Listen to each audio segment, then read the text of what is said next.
The cat had been following the same man home for 9 days. Nobody knew why. That was the part Cedar Vale could not stop turning over, the way you turn over a stone, expecting to find nothing and find something instead, something that changes the whole look of the ground. The man was Orson Hale. He worked at Tilden's Hardware on Main Street. He was 57 years old, neither unfriendly nor warm, the kind of man who had lived in a small Vermont town long enough that people knew his face the way they knew the shape of the library steps or the sound of the grain elevator in a certain wind. Present, familiar, not especially noticed. He bought coffee at the same counter every morning. He walked home by the same route every evening. He spoke when spoken to and did not invite more than that. He had not invited the cat either. The cat appeared for the first time on a Tuesday in January, at the corner where Birch Street met the edge of the market parking lot. Orson had not seen it arrive. One moment, the corner was empty. The next, there was a cat sitting on the frozen ground beside the streetlight, watching him approach. Pale grey, medium-sized, with the kind of coat that said it had been outdoors for a while, but not forever. No collar. No visible distress. Orson walked past it. The cat fell into step behind him. He noticed this at the end of the first block.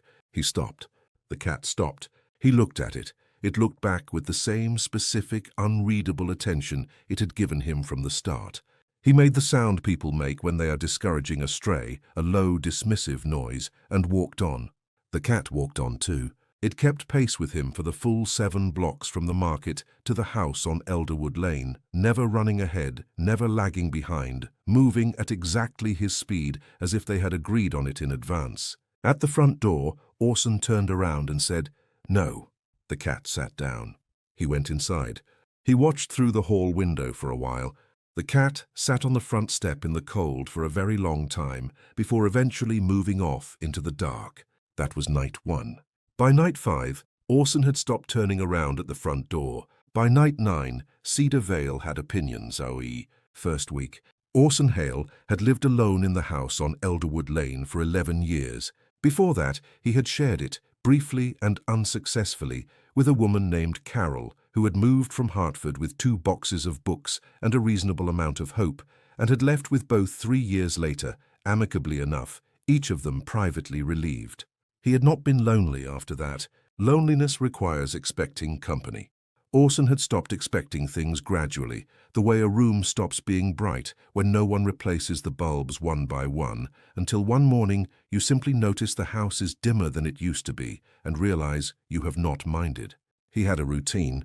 The routine was the structure inside which the days made sense. 6:15, coffee. He used the same blue mug, a heavy ceramic one he had bought at a craft fair in Burlington the year Carol left because it retained heat longer than the other mugs.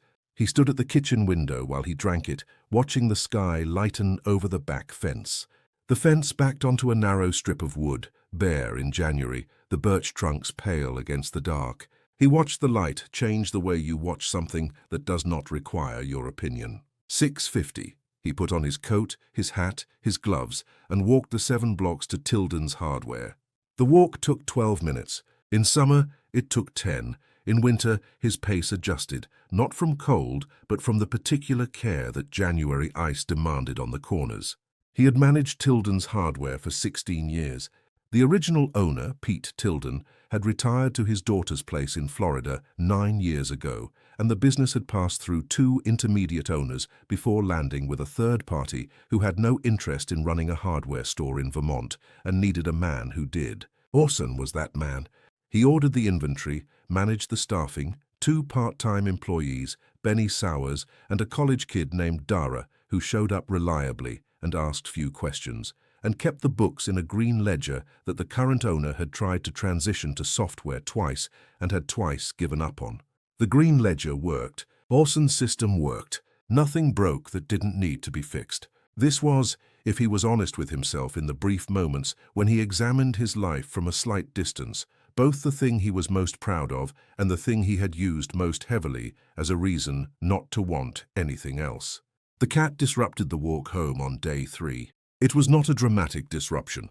The cat simply appeared at the corner of Birch and the market lot, as before, and Orson altered course by half a step to avoid it, and the cat matched the alteration without losing stride, and this small, wordless negotiation established something between them that Orson did not yet have a word for. He arrived home 7 minutes later.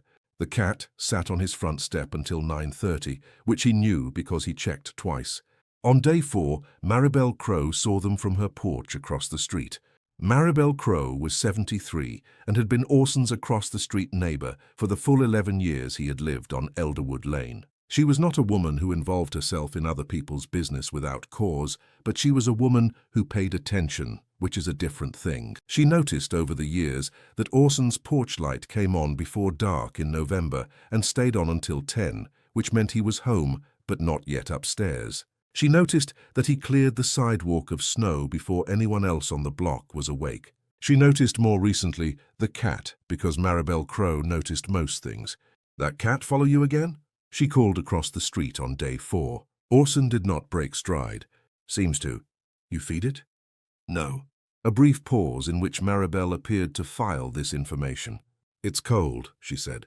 "I know," Orson said, and went inside. He stood in the hallway for a moment after the door closed. The house smelled the way it always smelled, dry wood, the faint mineral scent of the old radiators, the particular emptiness of rooms that are used by one person who does not fill them up. He hung his coat on the hook. He put his keys in the dish. He went to the kitchen to start dinner. He did not look out the window at the front step. He looked once. The cat was there. He made soup. He ate.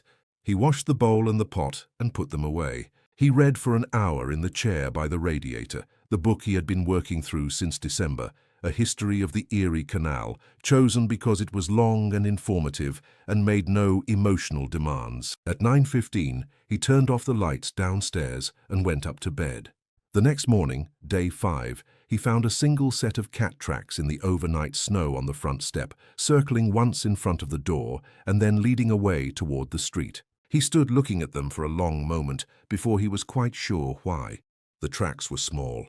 The cold had been single digits, and the cat had stood at his door, in that cold, for long enough to leave a pressed circle in the snow. Not scratching, not marking territory, just standing there. He poured his coffee and stood at the kitchen window and thought about it. Then he went to work, second week. On day 8, Orson left a bowl of water on the front step. This was, he told himself, a practical decision. Whatever the cat was doing, it was doing it in January in Vermont, which meant it needed water. The bowl was old, one he used for mixing paint. It had no sentimental weight. He set it there and went to work and did not think about it further. He thought about it 4 times. On day 9, the cat did something it had not done before. Orson was halfway up the front walk when the cat came around the corner of the house from the back. Not the front, where it always appeared. The back, it looked at him from the edge of the porch with the same unbroken attention it had brought to every evening, and then it walked to the back of the house and stopped at the corner, looking back at him over its shoulder. Orson stood on the walk. The cat looked at him. "I am not following a cat around my own property," he said aloud. The cat continued to look at him. He followed it to the back of the house. The cat was at the back door, not the side entrance he sometimes used in summer, but the old back door that opened into what had been a utility room when the house was built and was now a sort of general catch-all. Old furniture, boxes he had never unpacked. The previous owner's cast-iron umbrella stand that he had never moved because it weighed approximately 140 pounds. He did not use this door. He had not opened it in, he estimated, 3 or 4 years. The cat sat in front of it and did not move. "There's nothing back there," Orson said. The cat sat. He opened the door. The smell that came out was the smell of old houses in winter, cold, close, the particular density of unventilated space. He turned on the light. The room looked the way he remembered it. The boxes, the umbrella stand, an old wooden chair with a broken leg propped against the wall, a shelf of paint cans with dried lids. The cat walked in. It crossed the room directly, without investigating any of it, and stopped at the baseboard on the far wall. The left side of the room, under the window that looked onto the backyard. It sat there and looked at the baseboard. Orson stood in the doorway. There is nothing there, he said again, to the room or to himself. He was not entirely sure. The cat sat at the baseboard and did not move. Orson turned off the light and went to make dinner. He lay awake that night for longer than usual. He was not a man who examined this kind of thing. He was a man who noted facts. The cat followed him. The cat was persistent. The cat had gone to a specific location in his house, in his back room, the room he didn't use, and sat there. These were observable facts. The fact that the behavior was unusual did not make it meaningful. Cats behaved in ways that seemed purposeful and were not. This was a known property of cats. He slept. In the morning, he stood at the kitchen window with his blue mug and looked at the backyard. Frost on the fence, the birch trunks white, the sky, the particular flat grey that meant more snow before evening. He thought about the baseboard. He went to work.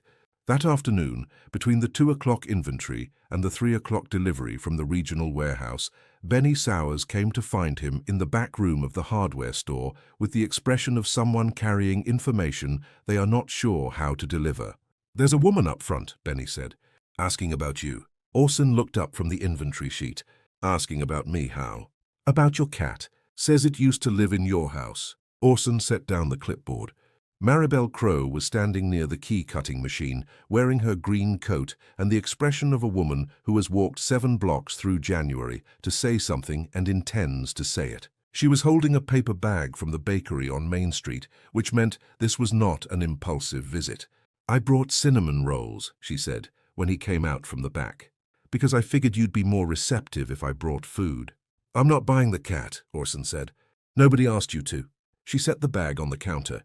"I'm telling you something I probably should have told you days ago. That cat, the grey one, I think it lived in your house, before you. The woman who had it before you, Deborah Fenn, she had a grey cat. This would have been 12, 13 years ago, before you moved in." Orson was quiet for a moment. "That's not the same cat." "Probably not," Maribel said. "Cats don't live 13 years out of doors." She paused. "But it might be related, and it's been going to your house every night. And last night, it scratched at your back door. I saw it." "I know," Orson said. Maribel looked at him. "You knew?" "I was home." She considered this. "And you didn't let it in?" "I let it into the back room," he said, surprising himself with the admission. "It went to the baseboard and sat there." Maribel was quiet for a long time. She was looking at him with an expression he could not immediately read, which was unusual for Maribel, who was generally legible. "Deborah Fenn," she said finally, "kept things in the walls. She was a private woman. Some people thought she was peculiar. I thought she was just careful." She paused. "She used to say her cat always knew where she'd hidden things." Orson said nothing. Maribel picked up her paper bag. "I just thought you should know," she said, "in case it matters." She walked to the door and then stopped. "The cinnamon rolls are for you," she added. "Not for the cat." She left. Benny Sowers, who had been very busy restocking a display of weather stripping during this conversation, waited until the door closed and then said without looking up, "You're going to look at the baseboard." "Do your job," Orson said, and went back to the inventory. But that evening, walking home with the cat at his heel, he found himself thinking about Deborah Fenn. He had never met her. He had inherited the house from an estate sale, 3 previous owners in 6 years, each of them brief and apparently unremarkable. The real estate paperwork mentioned a woman named Fenn only once in the chain of title 12 years back. He had not thought about her in 11 years of living in her house. The cat walked beside him in the January dark, silent, steady, at his exact pace. He unlocked the front door, and the cat slipped in past his leg before he could decide not to allow it. He stood in the hallway. The cat walked past the stairs, past the kitchen doorway, down the hall, and straight to the back room. It stopped in front of the closed door and sat. Orson had not closed the back room door. He was certain of this. He had left it open after the night before. He walked down the hall. The door was definitely closed. He opened it. The cat went in and returned to the baseboard. Sat. The same position, the same spot. Orson turned on the light and looked at the baseboard for a long time. Old painted wood. The paint cracked in places, the seam where it met the wall slightly uneven, in the way of old houses, where nothing is quite plumb. He crouched down.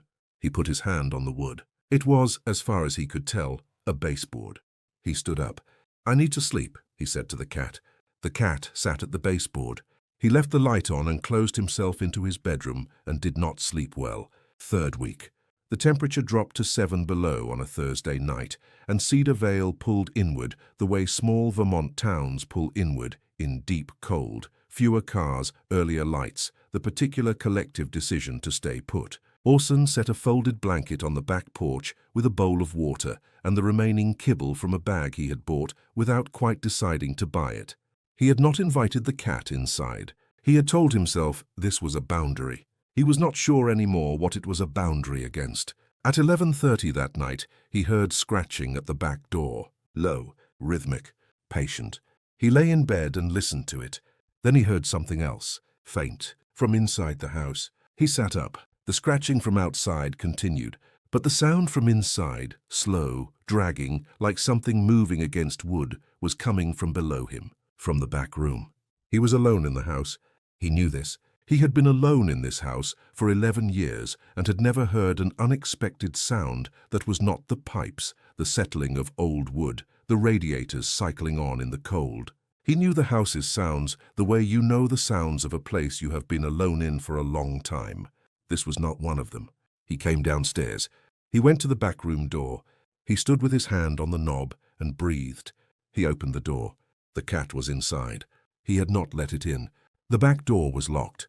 The windows were latched. The cat was sitting at the baseboard in its spot, and it looked at him with the steady, patient attention it always brought to everything, as though his shock was simply information it had already accounted for. Orson stood in the doorway for a full minute. "How?" he said. The cat looked at the baseboard. The sound had stopped. The house was quiet. Outside, the wind had come up, pressing against the old windows, finding the gaps in the weather stripping. Orson went and got his phone. He was not going to tear apart his own baseboard at 11:30 at night based on a cat's behavior. He was not. He was a man who kept the green ledger in neat columns and replaced the hardware store's inventory every Thursday and ate the same breakfast every morning for 11 years. He was not the kind of man who dismantled his walls because a stray cat looked at them. He called Maribel. It rang 5 times. Then, Orson Hale calling at midnight means either the house is on fire or something happened with the cat. "The cat is inside," he said. The doors were locked. A pause. "I'll call Toland Vire in the morning," she said. "Who is Toland Vire?" "He's a carpenter. He's known this town since before either of us. If there's a way in you haven't found, he'll find it." Another pause. "Are you all right?" "I'm fine," Orson said, which was true in the sense that he was unhurt and false in the sense that he was standing in his back room in the middle of the night, watching a cat sit at a baseboard and feeling, for the first time in a long while, the specific discomfort of not being able to explain something. "Good," Maribel said. "I'll call him." She hung up. The cat did not move from the baseboard. Orson turned off the light and went to bed and left the cat where it was, which was either a concession or a practical decision, and by morning he had stopped trying to tell the difference. Toland Vire came on a Friday afternoon. He was 68 years old, slope-shouldered, with the large, unhurried hands of someone who has spent decades handling wood. He wore the same canvas jacket he wore year-round, adjusted for temperature by internal layers. No one ever saw him change. He had been a carpenter in Cedar Vale for 40 years and had worked on a significant portion of its buildings, which meant he regarded most of them with the proprietary attention of someone who has had a hand in their bones. He looked at the back room for a while without touching anything. "Old house," he said. 1912, Orson said. Toland crouched at the baseboard with a flashlight. The cat, which had been sitting on an old box near the window, jumped down and came to stand beside him, watching the beam of the flashlight as Toland ran it along the joint between the baseboard and the floor. Toland looked at the cat and then back at the baseboard. "Interesting," he said. "What?" "The paint here's different." He pointed to a section about 2 feet long. "See where the color shifts?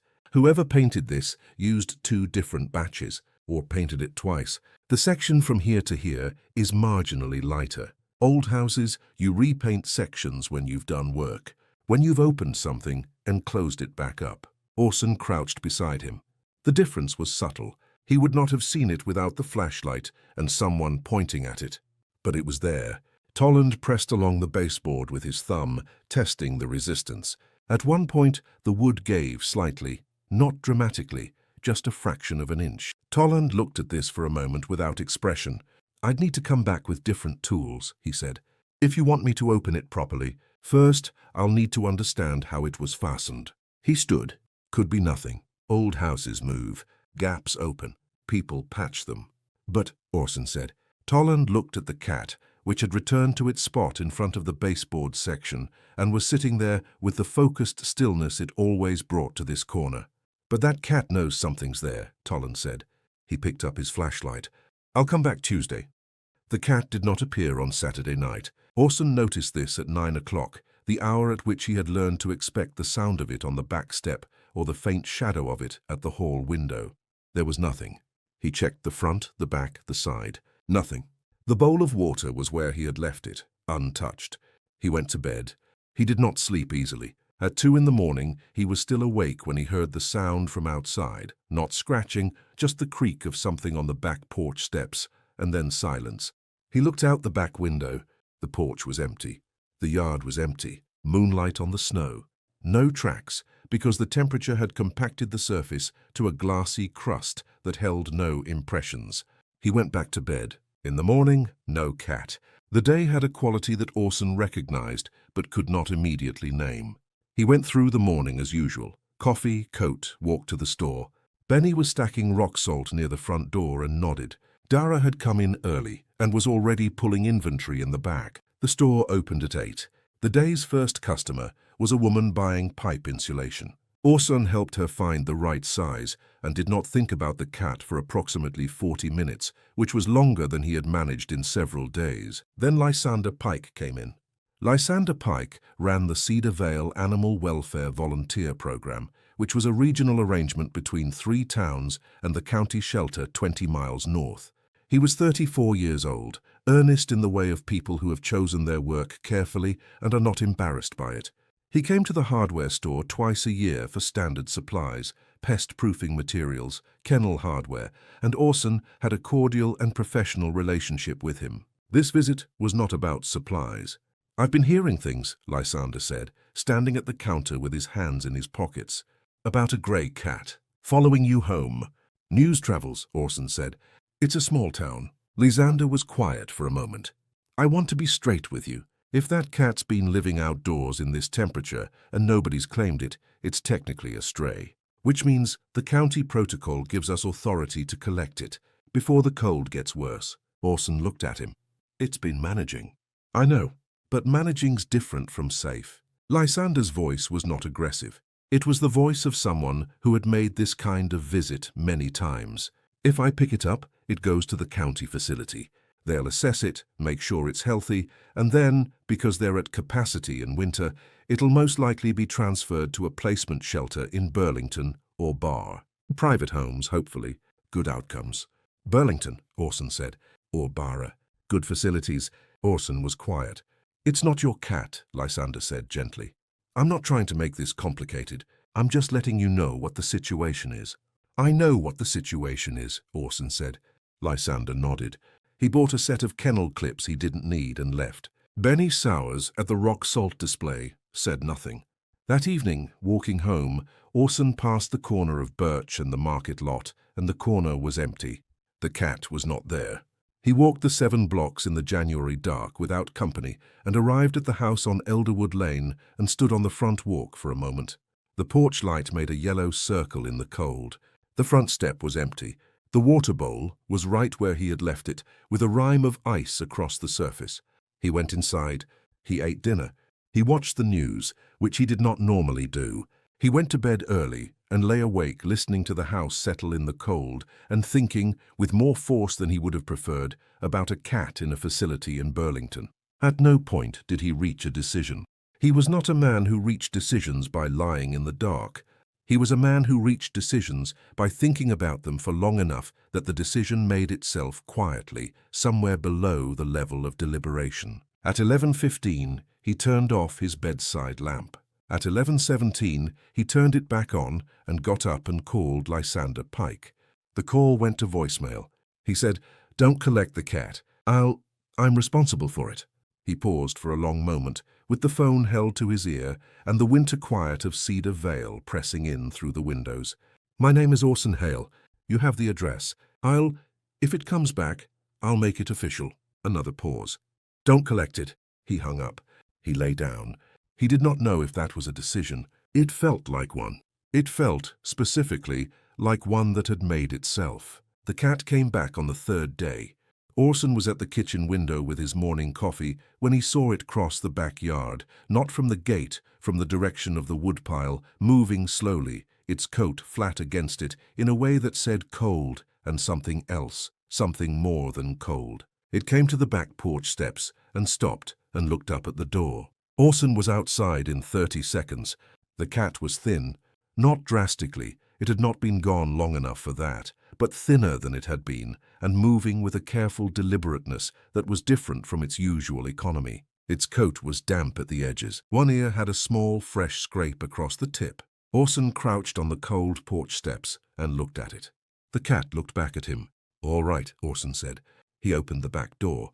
The cat walked in, past the utility room, down the hall, past the kitchen, and straight to the back room. Sat at the baseboard, the same spot, the same stillness, as if 3 days had not happened. Orson stood in the hallway and felt something he had not felt in a very long time. Not fondness exactly, not relief exactly, the particular feeling of something being back where it belonged, in a house that had not, until recently, contained anything that could occupy a particular place. He called Lysander Pike and left another voicemail.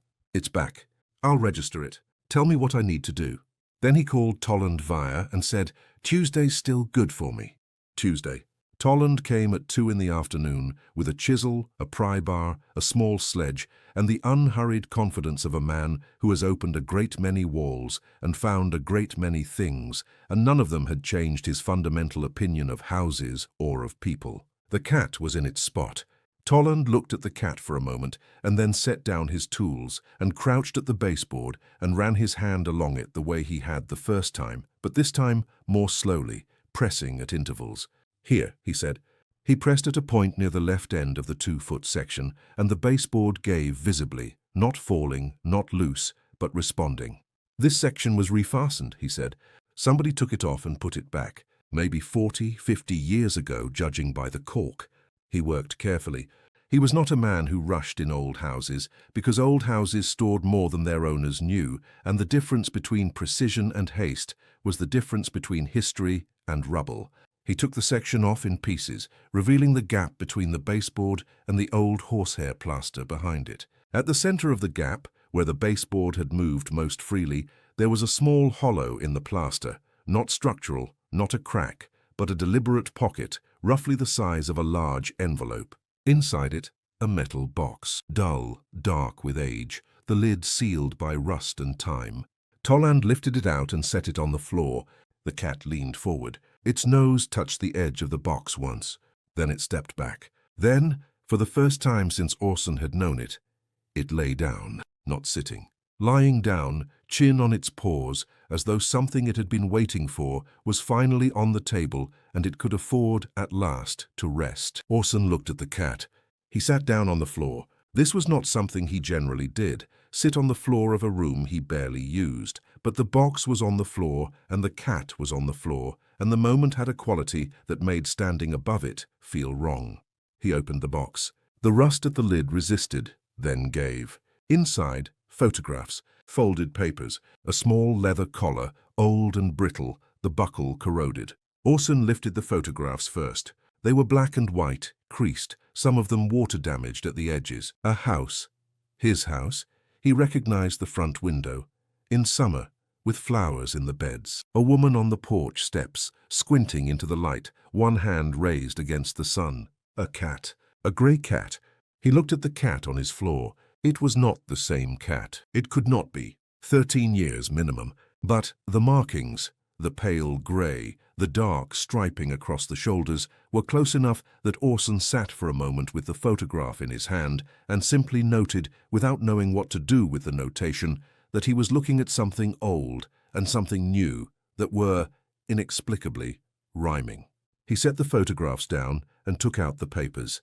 There were 3 of them. One was a deed fragment, too partial to be useful. One was a handwritten list, household accounts, nothing more. The third was a letter, or the beginning of one, written on pale blue stationery in a neat, controlled hand that had loosened toward the bottom of the page. He read it. He read it again. Toland Vire had moved to the doorway and was examining the condition of the plaster with the detached professionalism of a man giving someone privacy without acknowledging that he was doing it.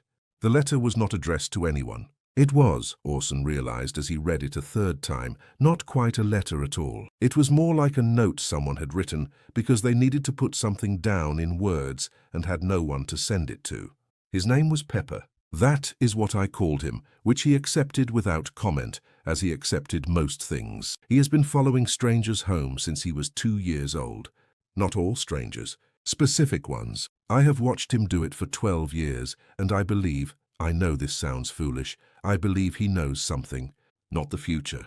Nothing like that. He seems to recognize a specific quality in certain people, a kind of emptiness, not unhappiness, not exactly, more like forgetting. Forgetting that the world contains things worth coming home to. I am writing this because I am leaving the house and I cannot take him, and there is no one I trust to explain him to.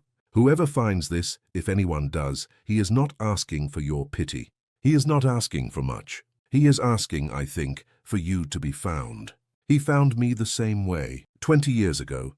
I was not lonely. I was not sad. I had simply stopped noticing whether I was either. He does not procure quem vai cuidar dele. E procures quem esqueceu como ser cuidado. Orson set the letter down. The cat lay with its chin on its paws, watching him. The room was very quiet. Outside, the Vermont winter pressed against the walls, and somewhere down Elderwood Lane, a car was moving slowly through the cold, and the radiators were cycling on with their usual metallic tick, and none of these sounds were exceptional. And yet, Orson Hale sat on the floor of his back room with an old letter in his hands and felt the specific, surprising sensation of being seen. Not by the letter, not by the dead woman who wrote it, by something more present than either of those. He did not cry. He was not a man who cried easily, and what he was feeling was not quite sadness. It was more like the feeling of a long-held breath released, the feeling of a door you have been leaning against, stepping back from you all at once. He sat there for a while. Toland came back into the room and looked at the photographs on the floor and said, "Same house." "Yes," Orson said. Toland looked at the cat. "Same cat?" "No," Orson said. And then, kind of. Toland considered this with the equanimity of a man who had found stranger things in walls. He began putting his tools back in their bag. "I'll patch the plaster when you're ready," he said. "No rush." "Thank you," Orson said, which was more than he usually said. Toland nodded and let himself out, and Orson heard his truck start in the street and pull away, and then the house was quiet again. He picked up the letter and read it one more time. Then he folded it carefully and put it back in the metal box with the photographs and the old collar. He set the box on the shelf above the paint cans. He looked at the cat. "All right," he said. This was, he had begun to notice, something he said to the cat with some frequency. It seemed to cover most situations. The cat stood up, stretched, a long, slow elongation from nose to tail, and walked out of the back room. Orson heard its footsteps in the hall, the particular sound of something small moving through a space it has decided to inhabit. He heard it cross the kitchen floor. Then he heard, at a distance he estimated as the foot of the stairs, a sound he had not expected, the cat, sitting in the hallway, making a single quiet sound. Not urgent, not demanding. Something more like, "Here." Orson sat on the floor of the back room for another moment. Then he got up. The weeks that followed did not transform the house all at once. Change in a place like Cedar Vale, in a house like the one on Elderwood Lane, does not arrive dramatically. It accumulates the way snow accumulates in a long Vermont winter, not in any single storm, but in layer after layer, each one thin enough to seem unremarkable, until one morning you look out the window and everything is different, and you cannot say precisely when it became so. The cat, Orson had not named it, he was working up to this, settled into the house with the calm assurance of something completing an arrangement that had been pending for a while. It did not ask permission for the spaces it chose. It chose them methodically. The the foot of the stairs in the morning, where the heat from the ground floor collected before rising. The window ledge in the kitchen from late morning through midday, where the winter sun came through at an angle that tracked across the sill like a slow tide. The old chair in the back room, the broken-legged one propped against the wall, which it had somehow stabilized enough to use by the end of the first week, though Orson could not determine how. He bought food, real food, not the bag from the hardware store. He stood in the pet aisle at the Cedar Vale market for longer than seemed necessary for a man buying cat food, studying the labels with the same attention he gave the inventory sheets, until Doris Hapworth from the post office came down the aisle and said, "Get the one with the blue lid. They all love that one." And he did, and the cat ate with the focused appreciation of an animal that has been managing on worse and is not taking the upgrade for granted. He called Lysander Pike in the second week and made it official.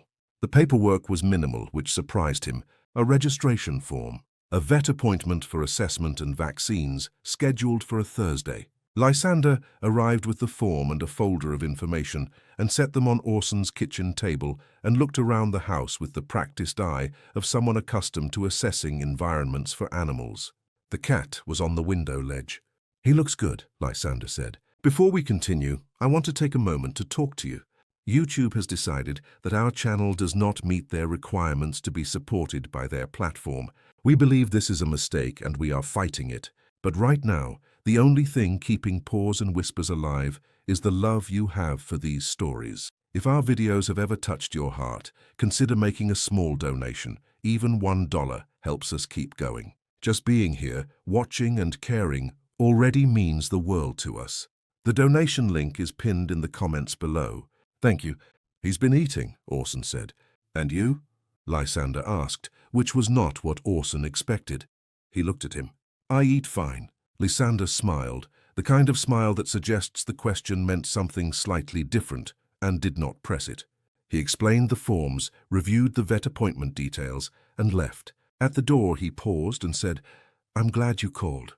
Both times. Orson did not know quite what to do with this, so he said, "Thank you," and closed the door. The cat watched from the window ledge. It had that quality. This was something Orson had begun to notice and had not quite named, of paying attention to what he did without making him feel observed. The distinction mattered. He had lived alone long enough to find being watched uncomfortable. This was different. This was the specific feeling of being accompanied. He stood in the kitchen for a moment after Lysander left. Then he put the kettle on, which was something he did not normally do in the afternoon, and stood at the window while it boiled, watching the backyard and thinking about the letter in the metal box on the shelf. He is not asking for your pity. He is asking, I think, for you to be found. He made the tea. He drank it standing up, the way he drank his coffee. Some habits don't move. The vet visit was its own ordeal. Not because the cat resisted. It submitted to the carrier and the drive and the examination room with a composure that the veterinarian, a compact and efficient woman named Dr. Halsey, described as unusual. "Most cats in a new carrier are not this calm," she said, pressing along the cat's flanks with practiced hands. "He's been handled regularly. He's been someone's cat." She looked at his teeth, his eyes, his coat. She gave him his vaccines with a motion so economical he barely flinched. "He's older than he looks," she said. "I'd guess 6 or 7, well past the anxious phase." "What anxious phase?" Orson said. "Young cats are anxious. They're still figuring out the world." She set the cat back on the table, where he sat with the dignity of someone who has completed a procedure he found slightly beneath him. Old cats know the world already. They've decided what they think of it. She looked at the cat. "This one's decided." "Decided what?" Orson said. She glanced at him. "That's your department," she said. On the drive back, Orson had borrowed Maribel's car for the purpose, as he did not own one. The cat sat in the carrier on the back seat and was completely silent. Not distressed, just quiet. Orson drove through Cedar Vale in the February light, past the hardware store, past the corner of Birch and the market lot, past the turn onto Elderwood Lane. He pulled into Maribel's driveway and carried the carrier inside and set it on the kitchen table and opened the door. The cat walked out, looked around the kitchen with mild interest, sniffed the leg of a chair, then walked to the hallway and sat at the foot of the stairs. Maribel, who had been watching from the doorway with both hands wrapped around a mug of coffee, said, "He knows his way around." "He does?" Orson said. There was a small, warm silence. "Have you named him?" Maribel asked. "I've been thinking about it," Orson said, which was true. He had been thinking about it with the same slow, deliberate thoroughness he brought to everything. Naming things was not nothing. He understood this in a way he had not examined before, that he had for a long time avoided naming things because naming them made their loss a specific weight rather than a general one. He had not named the years since Carol. He had not named the feeling of the house in the dark in January. He had not named the thing that happened when he sat on the floor of the back room with a dead woman's letter and felt seen. But the cat needed a name. The cat was here. Whatever he had been protecting himself against by not naming things, the cat was already inside it. That door was already open. "Pepper," he said. Maribel looked at him. "It was in the letter," he said. "The one in the box. The woman who wrote it, she had a cat. Grey cat. She called it Pepper." Maribel was quiet for a moment. "You're naming him after a cat you never met." "I'm naming him after a name that fits," Orson said. "They're not always different things." Maribel looked at the cat in the hallway. "Pepper," she said. The cat looked up. Maribel turned back to her coffee with the expression of a woman who has witnessed something she intends to think about for a while. "Come in," she said. "I have cinnamon rolls." Orson sat at Maribel Crow's kitchen table for the first time in 11 years of living across the street from her, and they ate cinnamon rolls and talked about the letter, about Deborah Fenn, about the house on Elderwood Lane and what it had been before he was there. And the conversation moved the way conversations move when two people who have been neighbors for a long time finally stop standing at the edge of it and step inside. Pepper sat at the foot of Maribel's stairs and watched them, not moving. At one point, Maribel said, "I should have come over more." "In those first years," Orson said, "I wouldn't have let you in." She looked at him with complete directness. "I know," she said. "That's why I didn't." A pause.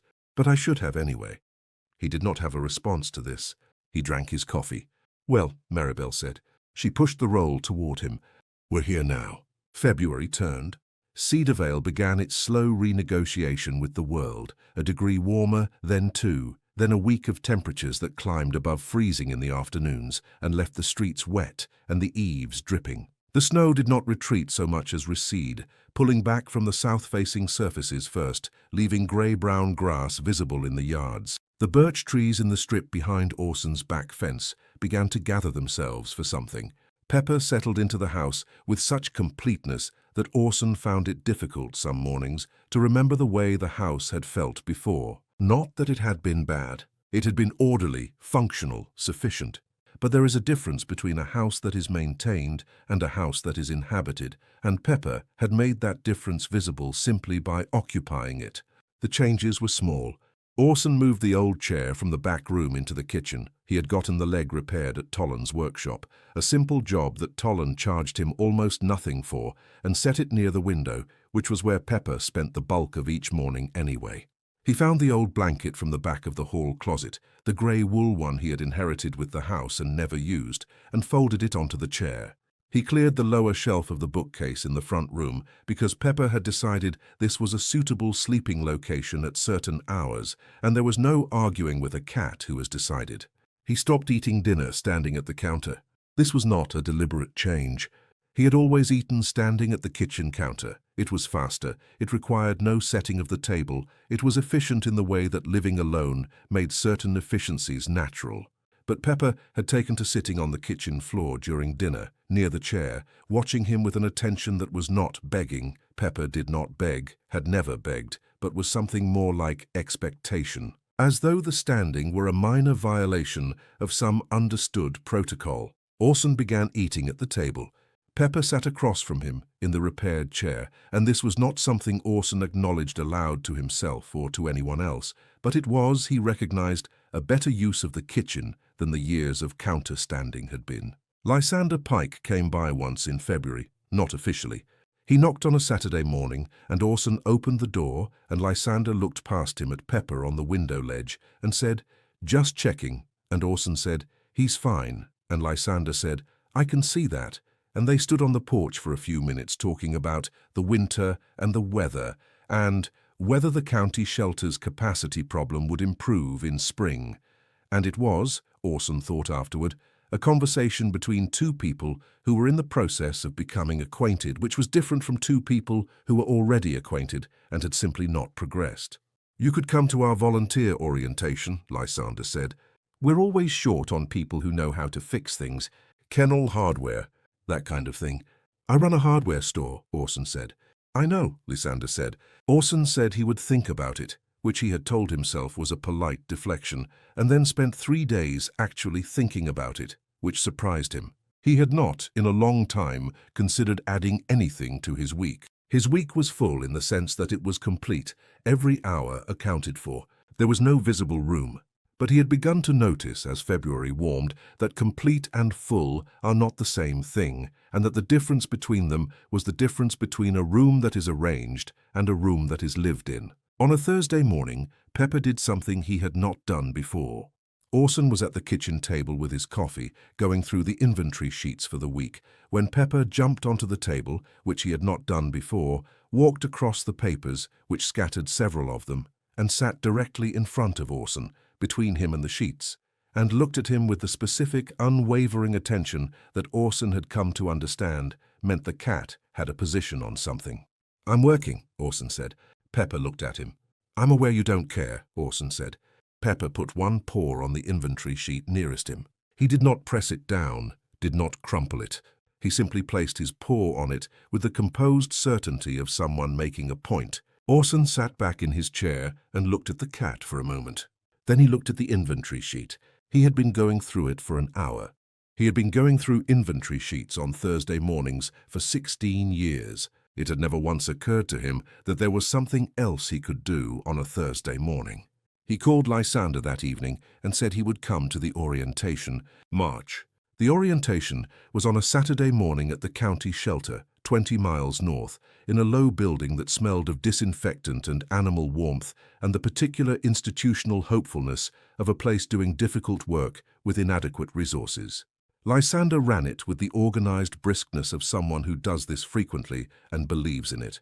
There were 7 volunteers. Orson was the oldest by about 15 years. He sat at the back of the folding chairs and listened and did not feel out of place, which surprised him. After the orientation, Lysander showed him the hardware situation. It was, as Orson had suspected from Lysander's description, a hardware situation. Kennel latches worn past their safe function, cabinet hinges that were improvised rather than installed, a ventilation grate that had been repaired with materials that were not the right materials. Orson walked through it the way he walked through Tilden's, methodically, noting specifics, forming a list in his head. "I can source most of this at cost," he said. "Install it on Saturdays." Lysander looked at him. "Most volunteers offer time or money. Not usually both." "I have a hardware store," Orson said again. "Right," Lysander said. Something in the way he said it suggested he was thinking about more than the hardware. On the drive home, south through the February grey Vermont hills, with the fields brown and the sky the color of old tin, Orson thought about the letter in the metal box on the shelf in his back room. "He is not asking for your pity. He is not asking for much. He is asking, I think, for you to be found." He had been found. He understood that now, in the blunt and direct way that he understood most things, not as sentiment, but as fact. The cat had found him. And having been found, having accepted the finding, had changed something in the way the world organized itself around him, not dramatically, but visibly. The fields were brown and the sky was grey, and he was driving south through them, having spent a Saturday morning somewhere he had not expected to spend it, and the specific quality of the light through the windshield was winter pale and unspectacular, and it was nonetheless a better morning than most of his Saturdays had been in a long time. He stopped at the market on the way home. He bought groceries. He bought, on an impulse he did not fully examine, a bag of coffee beans and a box of the cinnamon rolls from the bakery counter. He brought them across the street to Maribel. She opened the door before he knocked. "I saw the car," she said. "I made it official," he said, holding out the box. "Saturdays at the shelter." Maribel took the box. She looked at him for a moment with the same expression she had given him at the vet, the one that was reading something in his face that he could not quite read in the mirror. "Come in," she said. "CTA, before we continue, I want to take a moment to talk to you. These stories exist because of this community, because of you. And right now, YouTube has denied our monetization, which means the only thing keeping Paws and Whispers alive is the love you have for these stories. If our videos have ever made you feel something, if they've brought you comfort, joy, or just a moment of peace, consider making a small donation. Even the minimum makes a huge difference to us. The link is pinned in the comments below. Thank you for being here. End CTA, April. The thing about Cedar Vale in spring, and this was a thing Orson had known for 11 years without particularly noticing, was the light. Vermont does not ease into spring. It commits abruptly the way the sky, after a long overcast period, commits to blue, and then the light is everywhere, coming off the snow melt puddles and the south-facing windows and the wet black branches, a light with a quality that is almost aggressive after months of winter grey. You could not ignore it. It found every window. It found the kitchen window at Orson's house and moved across the sill at a different angle now, lower and warmer, and Pepper tracked it from the chair with the focused attention of someone monitoring a resource. He had expanded his circuit in the house as the weeks passed. The back room was still his territory, but he had claimed the front windowsill, the landing at the top of the stairs, and one specific corner of Orson's bedroom, from which he observed the street in the mornings, with the unhurried gravity of someone to whom observation is both purpose and pleasure. Orson had been to the shelter 4 Saturdays in a row. He had repaired 11 kennel latches, replaced 2 ventilation grates, and sourced a complete set of cabinet hardware that he had installed in a single morning with Benny Sowers, who had come up on a Saturday for the first time in his employment at Tilden's, and had turned out to be a more competent installer than Orson had expected. Lysander had made coffee, and the 3 of them had worked through the morning with the specific ease of people doing something concrete and necessary, and at noon a volunteer named Sherry had brought sandwiches, and they had all eaten at the folding table in the break room. And it was, Orson reflected afterward, the most people he had been in a room with on a Saturday in years. He did not say this aloud, but he thought it on the drive home, with more warmth than he expected. Maribel came over on a Tuesday in mid-April. She did not usually come over. Orson went to her. On the Saturdays he brought things, but she knocked on the front door at 7 in the evening with a container of soup and the look of someone who has been waiting to say something for a reasonable amount of time. "I found something," she said. She came inside, the first time she had been in his house, Orson realized, and set the soup on the kitchen counter and took a folded piece of paper from her coat pocket. "I was going through some old things," she said. "I've been here 31 years. I knew Deborah Fenn." Orson was quiet. Not well. She was private. "But I knew her." Maribel unfolded the paper. It was a photograph, larger than the ones in the box, printed on ordinary paper, a digital photograph printed at the pharmacy by the look of it. A grey cat on a porch step. The same porch step. His porch step. "Deborah sent me this," Maribel said. When she left, she wrote on the back.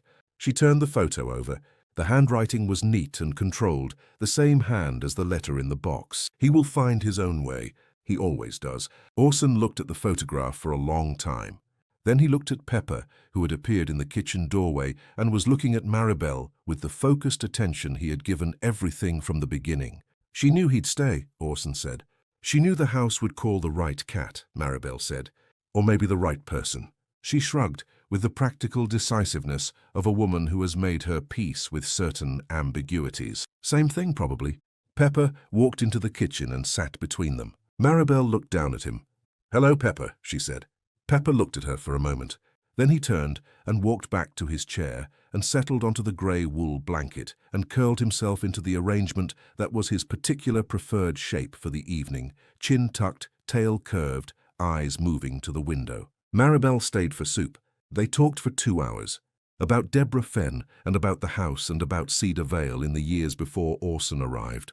About what the block had been like when Maribel moved in, 31 years ago, with her husband Garrett, 3 years dead now, quietly, of the cardiac thing, and about how a street changes and then stabilizes and then changes again, imperceptibly, and how living on one street for a long time makes you a kind of keeper of its continuity, whether you chose to be or not. At one point, Maribel said, "I'm glad you stayed." After Carol, Orson said, "I didn't have anywhere else to go." "Most people make that a reason to leave," she said. "You made it a reason to settle." He thought about this. "I didn't think of it as settling." "No," she said. "That's probably why it worked." He walked her back across the street at 9 o'clock, carrying the empty soup container.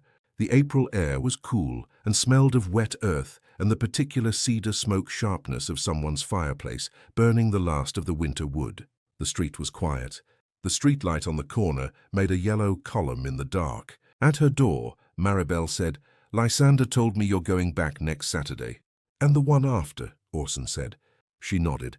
The way she nodded was not surprise. It was the confirmation of something she had already understood to be true. He walked back across the street. Inside, Pepper was on the window ledge in the front room, watching him come up the front walk in the exact posture he used for watching everything. Still, upright, attention complete. Orson unlocked the front door. "I know," he said. The cat held his gaze for a moment. Then it stepped back from the glass and was gone from the window, and Orson heard its footsteps cross the floor above him, moving toward the landing, toward its corner, toward whatever arrangement the night called for. He came inside. He hung up his coat. He stood in the hallway for a moment, and the house was warm around him, and the kitchen light was on, and the smell of the soup was still in the air, something bay-leafed and dark and good, and everything was where it was supposed to be. The last week of April. There is a specific morning in a Vermont spring, not a date, not an occasion, but a particular quality of day that arrives without announcement, when the season commits entirely. When the light is warm rather than cold, and the mud has dried enough to be walked on, and the first real green is visible at the edges of things, the tips of the grass, and the borders of the trees, and the south-facing wall of the garden beds. That morning, Orson woke early, not because of any sound, not because of anything external. He simply woke at 5:30, the room full of a light that was new, lighter than February, softer than March, the particular light of late April in Vermont, which has a warmth in it that is almost the color of hesitation, the season not quite ready to be summer, but no longer pretending to be winter. Pepper was not in his corner. Orson came downstairs. The kitchen was quiet. The blue mug was on the counter. He made coffee and stood at the window and looked out at the backyard, the fence, the birch trees beyond it. The birches had leafed. He had not noticed this happening, but they had, the pale green of new leaves visible now along the branches, a different quality of morning because of it. The back door was ajar. He had not left it ajar. He pushed it open and stepped onto the back porch.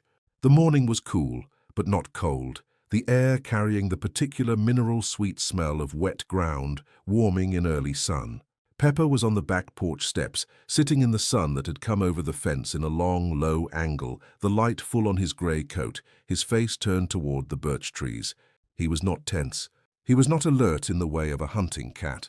He was simply sitting in the first warm morning, facing the light, the way things do when the long cold has finally broken and warmth becomes available again, and there is nothing required of you but to receive it. Orson stood in the doorway with his coffee. They stayed there for a while. The birches moved slightly in the first breath of wind. The yard held the stillness of a place not yet fully awake. A bird, Orson did not know the name of, sang from somewhere in the strip of woods, the same phrase twice, then silence. He thought about what he had done on Saturday. He thought about the shelter and the kennel hardware and Benny Sowers with a screwdriver, about Lysander making coffee and Sherry bringing sandwiches, about the drive home through the brown fields that were now beginning to show green. He thought about Maribel across the street and the photograph and 2 hours of soup and conversation and what it felt like to walk back across the street at 9 at night, having talked to someone for 2 hours. He thought about a woman named Deborah Fenn, whom he had never met, who had written a letter she had no one to send and hidden it in the wall of her house and left. He thought about what the letter had said. He is not asking for your pity. He is asking, I think, for you to be found. He had been found. He understood this now, not as something that had happened to him, but as something he had, eventually, allowed. The cat had not changed him. The cat had come and sat at the baseboard, night after night, with the patience of something that already knew the answer and was simply waiting for the question to be asked. And Orson had asked it, finally, the way all the important questions are asked, not in words, not in a single moment, but in accumulation, in the small decisions that do not announce themselves as decisions until you look back and see the shape of what they built. He called Lysander at 8 o'clock and left a message saying he could come Monday as well if there was hardware to be done. He called Maribel and asked if she wanted to walk to the market. She said she would be ready in 20 minutes. He finished his coffee at the kitchen table, in the chair across from the repaired chair with the grey wool blanket, the chair that was his, the chair he used now every morning because it was better to sit at a table than to stand at a counter, and better still, to sit at a table in a house where something else is present, something warm and specific and present, a thing that has a name.